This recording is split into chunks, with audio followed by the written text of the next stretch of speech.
Empezamos, si vos parece, para...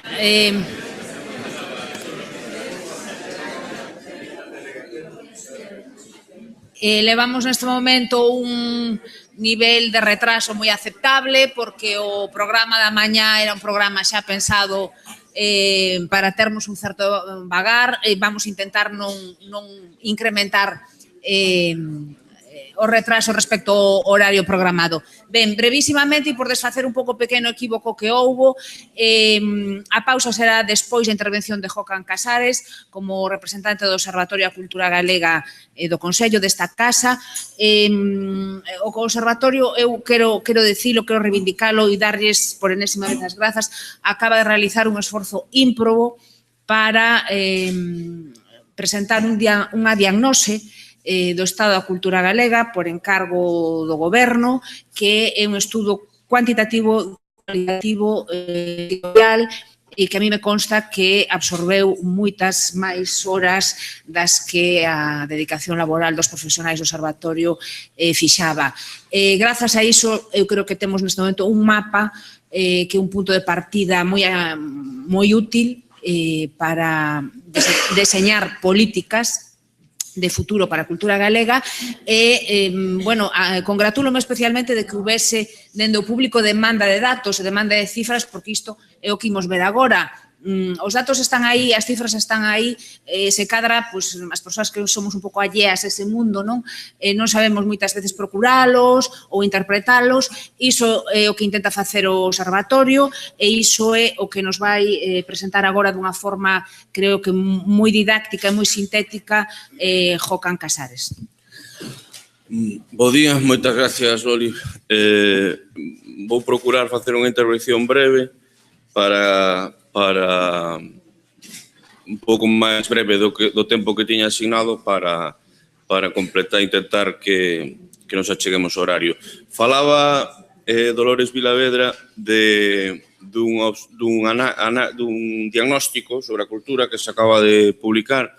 Eu quería recoller nesta intervención como punto de partida, que podía ser tamén a conclusión, unha frase que se decía ali sobre en xeral a cultura, pero que é moi pertinente para o sector do libro. Dicíase, para algúns sectores a crise económica que tivo un impacto enorme neles únese unha crise relacionada coas novas formas de difusión da información.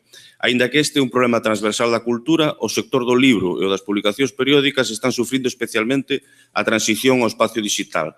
No caso destes produtos, a incipiente recuperación do consumo non lles favorece. As iniciativas digitais nestes sectores, tamén os do audiovisual ou a radio digital, obteñen moi escaso retorno económico. É un factor agravante que os usuarios, ademais, utilizan copias non autorizadas. Un pouco o que eu creo que dicen os datos. Hai un ciclo económico que afecta dunha maneira clara ao sector, pero tamén hai un ciclo relacionado coa distribución da información que, lonxe de beneficiar, en principio, polo menos nestes momentos, parece que afecta. Partimos de datos conocidos por todos vos, seguramente, que son os datos da publicación. Estos son os datos de ISBN, é dicir, os títulos que se inscriben con este rexistro numérico. Vemos unha tendencia en alza que non coincide o seu pico co 2008 ou co 9, que podría ser esperable, senón que é posterior. En outros parámetros sería o ano 11, pero, bueno, este indicador sírvenos o ano 10 e despois un descenso irregular a baixa. Nos últimos anos non hai unha recuperación, senón unha especie de estabilización. No análise por soporte, é dicir, libro en papel, libro digital, principalmente, ainda que hai outros soportes, vemos dúas tendencias bastante claras, pese a irregularidade da liña que dibuxa os outros soportes, que é a máis clara. A liña do papel é unha tendencia clara decrecente e a liña do digital, os outros soportes, é o que chamaríamos en estatística unha tendencia irregular á alza, pero unha tendencia á alza, ao fin e ao cabo. Esta é a edición en galego. A edición en galego descende tamén como conxunto da edición. Pero a proporción mantense dunha maneira irregular, non todos os anos é a mesma, pero máis ou menos nesta serie que analizamos aquí sitúase entre o 50 e o 60% do total da produción editorial en Galicia. Tamén é certo que non toda a edición en galego se fai en Galicia, a proporción é máis ou menos esa, entre o 50 e o 60%, e o ciclo este que estamos estudando, estes 10 anos, dibuxa unha tendencia similar ao do total da edición, xa que mantén esa proporción. Aquí utilizamos outra fonte. Nesta pequena presentación o que intentamos é recoller toda a información disponible. As fontes, o libro, a veces, cando se fala do libro, hai certa disparidade, é como eu que sei noutras estatísticas, como as de paro, non? A xente non lle queda claro se sube ou se baixa, porque hai diferentes fontes. No caso do libro hai varias, eu creo que é algo rico e que se complementan. Estes son os datos do depósito legal que explota o INE. O depósito legal é obligatorio, o ISBN non. Aínda así, pois, hai disparidade nas fontes, incluso hai anos que hai máis ISBNs que depósito legal por diferentes causas. En calquer caso, vese unha tendencia similar ás que vemos a outras. Da igual que o pico este situado antes, neste caso sitúase no 2008, o cal o fai un pouco fai que sexa consistente co ciclo económico, como veremos agora máis despois, datos de facturación, datos de emprego, vemos que un pico esperable no 2008 e despois unha tendencia bastante clara tamén a baixa. E vemos na liña de abaixo a proporción de edición en galego, que tamén, como vemos, é moi consistente co resto da edición, e sitúase nunha proporción semillante. Descende tamén, pero en proporción mantén máis ou menos esa mitade. Os datos creo que son de ISBN, estos sí, efectivamente son datos de ISBN, permítenos ver esta gráfica na que temos os datos dos editores, realmente son os que solicitantes de ISBN, non son só editoriais como as entendemos, sino solicitantes de ISBN, e a produción media. Vemos que baixan os editores, como sería esperable nesta serie. Non temos os 10 anos que queríamos estudar, pero temos estes. En cambio, mantense a produción media. É un dato interesante. A produción media non quere dicir gran cousa. Obviamente, as editoriais que sexa 18 de media por cada solicitante de ISBN, sabemos que habrá editoriais que fagan 120 e outras que fagan 2. Pero é interesante que se mantenga unha proporción similar, é dicir, que probablemente os editores dunha maneira ou doutra buscan ese equilibrio, xa non os editores, sino o sector en total, busca ese equilibrio de que hai unha produción probablemente mínima e máxima que non sexa fácil de superar e que hai que manter. Estos son datos que proveñen da Federación de Gremios de Editores de España e serían os resultados do emprego xerado e das editoriais agremiadas, é dicir, as que están na Asociación Galega de Editores. Aquí vemos un pico no 2011 que efectivamente coincide na liña azul, son un número de editoriais agremiadas, coincide co 2011 que é veremos agora un dato un pouco máis adiante, que é o pico de produción.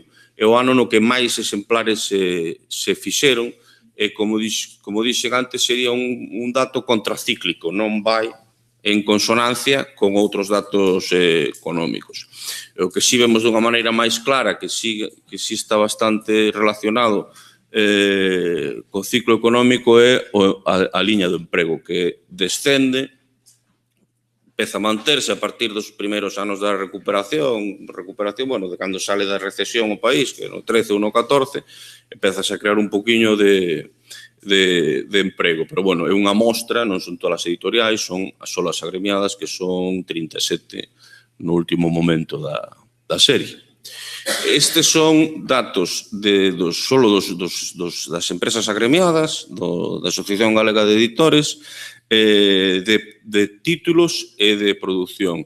É interesante, sobre todo, a liña de arriba de todo, que é donde temos os exemplares producidos en miles. Aquí vemos clarísimamente ese pico de 2011, donde se chega casi a 3,5 millóns de exemplares tirados.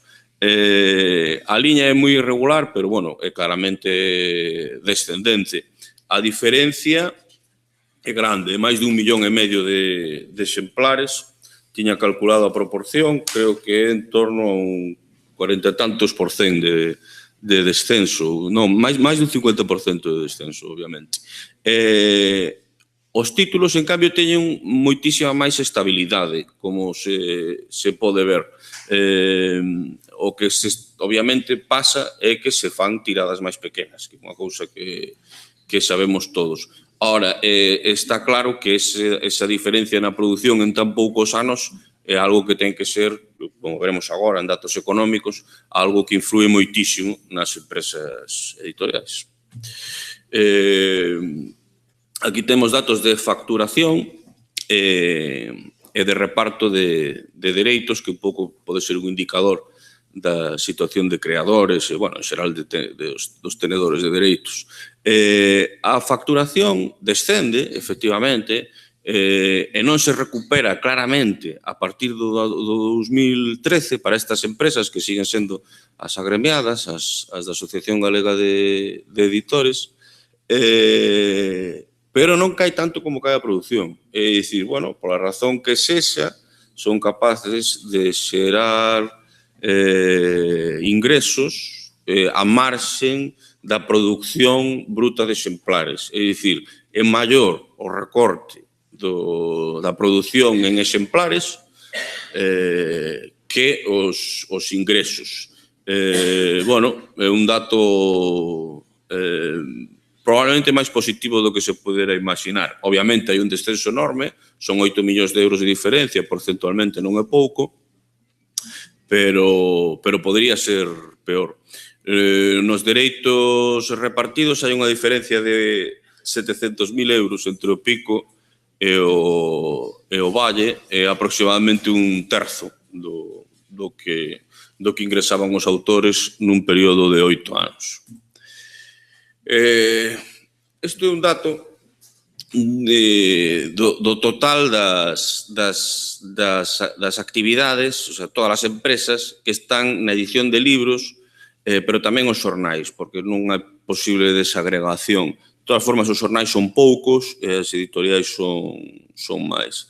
Estas son todas as... Estou provendo censo de empresas e de entidades locais ou o censo de empresas do Instituto Nacional de Estadística e, bueno, vemos como se crean editoriais, curiosamente, hasta ben entradas xa a crise, non? O sea, no 2009, no 12, no 13, hai un lixeiro aumento do censo, de todas formas, son variacións pequenas, están exageradas aí pola escala, realmente hai bastante estabilidade, nin cesaron demasiadas, nin se crearon demasiadas. Isto sí se aprobendo unha mostra de empresas editoriais, unha mostra que fixémonos aquí a partir do análise da base de datos do sistema de análisis de balances ibéricos, e están todas as importantes, poden faltar algunhas editoras pequenas, tamén se pode colar algunha cousa que non entendemos exactamente como editorial, pero sí que está dado de alta na CENAE como unha editora de libros. Son dous indicadores básicos, os ingresos de explotación, é dicir, o que ingresan as empresas, e os empregados que teñen. Creo que era unha mostra de unhas 70 empresas, unha cousa, se non recordo mal. Aquí sí vemos claramente como crecen os ingresos hasta o 2008 e despois baixan bruscamente e tenden a estabilizarse un pouco a partir do 2012. Pero a estabilizarse, eu non vexo aí desde logo un crecemento, nin moito menos. Despois veremos datos de consumo, como sí que hai un tirón importante. Si se comparan con datos macro en xeral, que sí que todos podemos ter na cabeza, como o crecemento do PIB e tal, non están consonantes. É dicir, o esperable sería que se aumenta o consumo, pois que creceran un poquinho máis a facturación das editoriais. Non se están beneficiando dese tirón do consumo que se produce desde o 13 ou do 14, tal e como dicíamos ao principio nesa avaliación que se fixo sobre a cultura galega en xeral.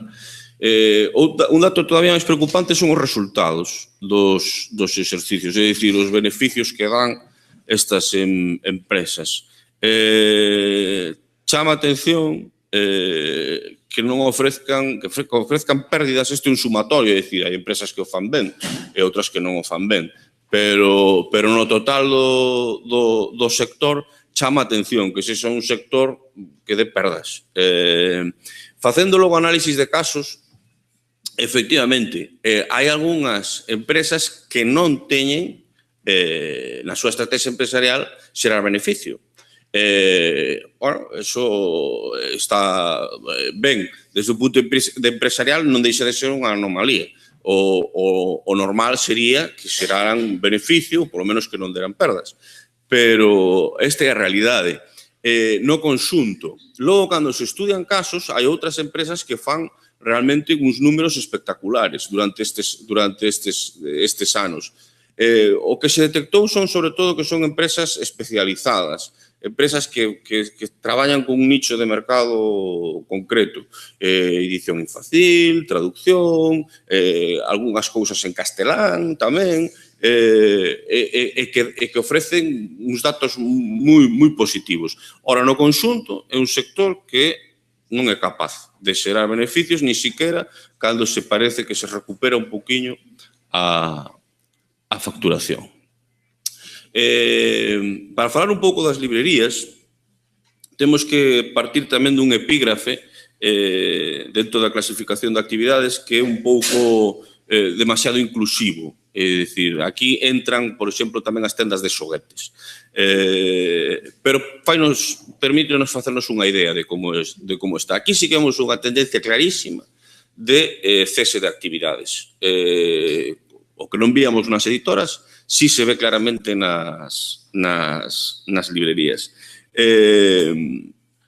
Non é unha cousa particular do sector, ni siquiera do comercio de cultura, non? É dicir, aquí tamén están tendas de discos, todo o que vendan artigos culturais dunha maneira ou doutra, senón que é algo que pasa no comercio. A destrucción do comercio nos últimos anos é enorme, probablemente relacionado con novas estrategias de distribución que tamén están afectando o sector do libro, que é bastante preocupante. De todas formas, para ver un pouco como está o sector das librerías, fomos a unha fonte que se chama Mapa de Librerías e vimos que hai 402 entendidas como tales, como librerías en Galicia, en 2016, 9 menos que no 15. Pero vimos un dato curioso, que é que Galicia é a cuarta comunidade de España en número de librerías. Fixemos o cálculo por 100.000 habitantes para poder ter un dato comparado e resulta que é a comunidade autónoma con máis librerías, xunto con Castela-A Mancha. Unhas 14 librerías, casi 15, por 100.000 habitantes. É posible que teña que ver con dispersión de poboación, probablemente, pero, bueno, desde logo, parece que hai moitas librerías para o territorio que pretende servir. Aquí vemos os mismos dous datos económicos que ofrecíamos para as editoras, para o sector das librerías. Aquí vemos unha curva así, puramente cíclica. Teñen máis capacidade para xerar ingresos co tirón do consumo. É dicir, a partir do 13 aumentan de forma bastante máis clara que as editoras os seus ingresos. Fixemos tamén algúns estudios de caso, só por curiosear, sin ánimo de publicalos, e vimos que efectivamente hai de todo. Vamos a verlo en consonancia con este outro dato, tamén para chamar a atención sobre el. É un sector tamén que lle costa moitísimo xerar beneficios.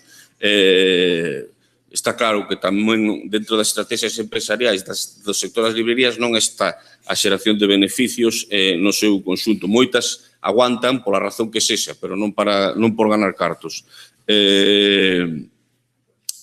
Falando dos casos, vimos que algunhas librerías facían uns resultados moi bons nos últimos anos, crecendo de unha forma moi grande, incluso en momentos difíciles, como podo ser o ano 10, 11, que eran anos complexos para o consumo, o retallo, e ainda así crecían e incluso abrían novas librerías en Galicia, e vimos que tamén eran actividades moi especializadas. Non eran librerías de todos, sino librerías xa para un sector moi especializado, ofrecendo novidades, ofrecendo actividades complementarias.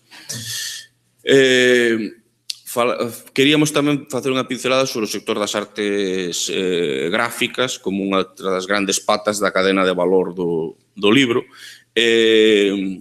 Aquí vemos as actividades en claro descenso, é dicir, o número de empresas que hai menos, inda que se crean un par delas aí nos últimos anos. Aquí os mismos dous indicadores, os ingresos de explotación, os números de empregados, tamén en descenso, é dicir, cada vez hai menos actividade e por eso hai menos ingresos, non se recupera en términos absolutos o sector neses dous indicadores co tirón do 13 e do 14 a partir de aí, pero sí que é un sector que xera beneficios dunha forma clara nos ciclos bons e que ten perdas solo durante a época recesiva. Iso, digamos, que fai máis unha actividade máis industrial normal, non? É dicir, parece que non hai estrategias empresariais onde se busque aguantar sin obter beneficio. Pasamos ahora a un indicador de consumo. Isto é o gasto total en cultura dos fogares galegos. Cando algunha vez alguén lles diga que a cultura está subvencionada, recorden sempre que os galegos gastan 700 millóns de euros e a Xunta non gasta nin 80. É dicir, que é un sector subvencionado, pero hai sectores moito máis subvencionados. Creo que é un dato importante. O sector a gráfica de consumo é tamén cíclica, igual que fai en concordancia con os datos de consumo xeral, e tamén concorda co escenario macro, é dicir, sube cando crece a economía, descende cando descende a economía e recupérase cando a economía empeza a recuperarse. Que pasa co gasto no libro? Hai unha liña moi irregular. Non hai que facerlle caso, non hai que pensar que exactamente os galegos gastan 86 millóns de euros en libro, non de texto. É difícil cando se traballa con epígrafes moi desagregados, nunha enquisa deste tipo, o libro é xa un epígrafe, son 4 epígrafes, non? O sea, dentro dunha descomposición onde tes 1, 2, 3, 4, dicir, xa é unha cousa moi pequena e ademais estás traballando con a segregación para Galicia. É significativo, máis ou menos é isto, pero a exactitude descende conforme te vas vindo o detalle. Eu quedaríame ca tendencia. Hai unha tendencia irregular, pero a baixa, claramente. E, sobre todo, o que eu vexo que é máis importante é que non se recupera de maneira clara a partir do 13. Pese que vemos ese repunte no 16, o gasto no libro ten un recorte moi grande e non semella recuperarse pese a esa recuperación clara que víamos na gráfica anterior, aquí é moi clara, co aumento do consumo. Este é o gasto é o mismo, pero o gasto medio por persoa e por unidade de fogar, vémolo en términos absolutos. Un dato clave, se un galego gastaba 50 euros ao ano en 2006 en libros, agora gasta 30. Eso, claro, tense que notar dunha maneira clarísima. Outro gran consumidor de libros, pero moi lonxe do sector privado, son as bibliotecas, o sector público. Isto é o dato de adquisicións da rede de bibliotecas públicas de Galicia. Non son todas, pero sí que están moitísimas nesta rede que, por certo, fai un traballo moi bo na publicación de datos estatísticos. O galla todos os sectores fixeran un exercicio de transparencia como eles. Aquí vemos a liña de arriba son as adquisicións en unidades, os libros e os folletos, e abaixo son os cartos que gastan. Vemos unha tendencia clarísima de descenso, pero dunha tímida recuperación xunto, aquí non temos datos comparativos do gasto público en total, pero, bueno, si digamos que o gasto público empeza a crecer tamén cando empeza a tirar o consumo, que é en torno ao ano 14, aproximadamente. Para facerse unha idea, si se gastaban uns 4 millóns e medio, non, un pouco máis de 4 millóns de euros esta rede de bibliotecas en 2006, o recorte en 2008, o recorte en 2016 é superior ao 50%, un 58% de recorte, 2,4 millóns de euros menos gastados. Tamén fixemos un análise dos orzamentos. Os orzamentos non son as liquidacións, este é o que dicen os gobernos que van a gastar, e despois gastan o que gastan nas liquidacións. Son moi transparentes cos orzamentos, son menos transparentes que as liquidacións. Pero, para facernos unha idea de cal era a intención da Xunta de Galicia en 2006, temos a gráfica azul nos principais programas de gastos relacionados co libro. Hai moitísimos máis, hai algún máis, pero estes son os principais, e vemos eses recortes. O principal está no programa chamado Promoción da Lectura e do Libro, que creo que fai un recorte do 82%, exactamente. O recorte global destes 4 programas é do 52%, é 1,5 millón de euros menos que en 2006.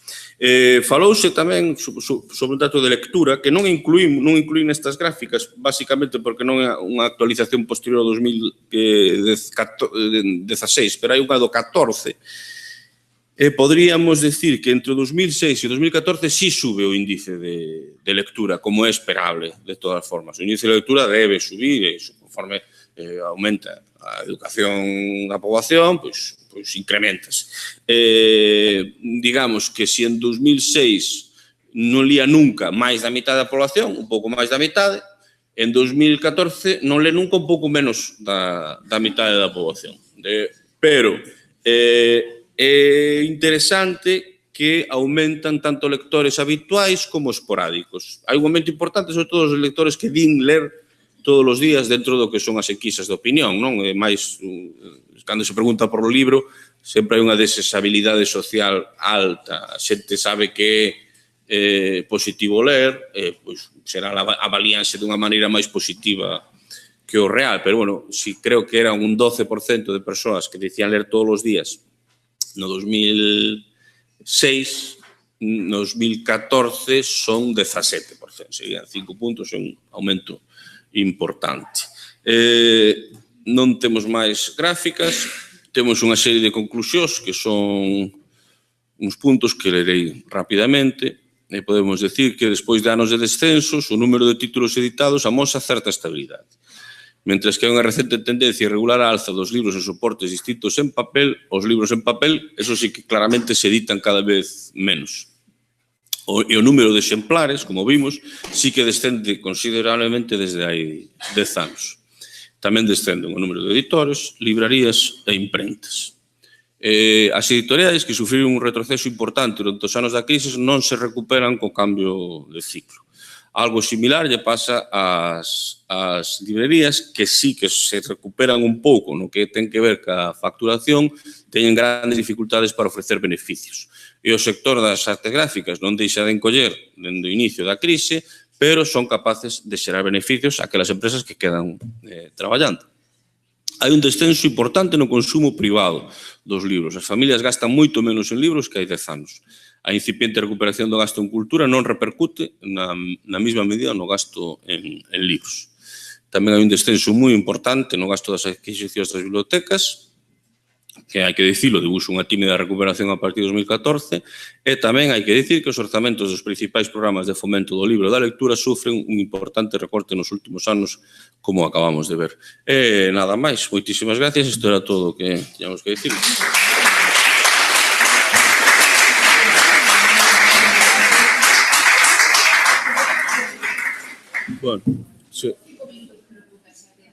Bueno, se alguén ten algunha pregunta concreta, podo responderlle, se non, teño unha pausa agora de media hora. Ninguna pregunta? Moi ben, pois pasamos a pausa, entón.